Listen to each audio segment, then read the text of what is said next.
Cumpre a nossa Constituição e descumpre a lei. E esse descumprimento, essa negligência, essa política medíocre do governador do estado de São Paulo nos coloca em situação de miséria. A Sabesp, ela vai fazer uma captação de água no nosso município que deve render, ao longo de 20 anos, cerca de 3 bilhões de reais para eles. Um investimento de um consórcio da ordem de 1 bilhão e 600 milhões de reais. E o governador, através da presidente da Sabesp, ele anuncia um investimento para Juquitiba de 32 milhões para o saneamento.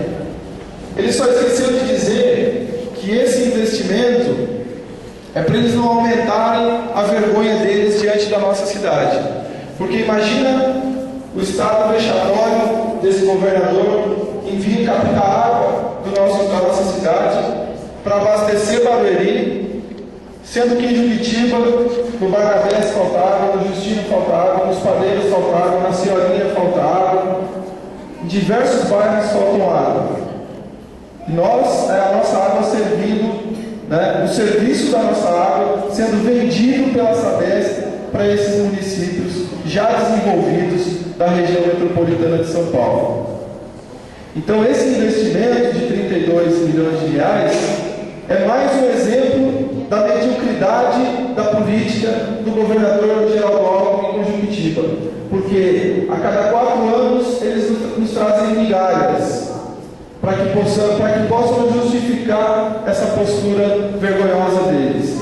Então a cidade de Juquitiba e a Câmara Municipal tem tomado uma postura de não aceitar mais isso. Nós até corremos o risco, muitas vezes, de sermos deselegantes diante de um chefe de governo de um estado tão importante. No entanto, são 38 anos que nós vivemos nessa situação.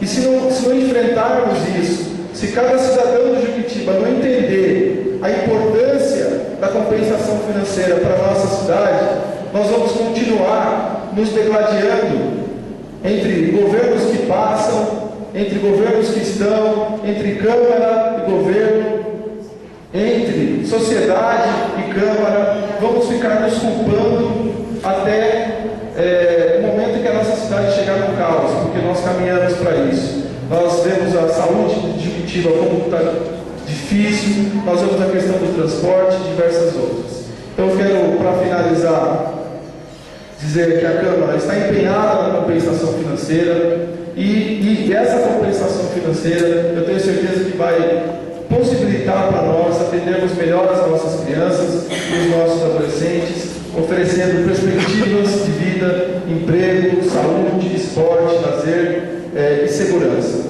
Mais uma vez, parabenizar a todos e desejar que possamos ter um excelente dia de trabalho.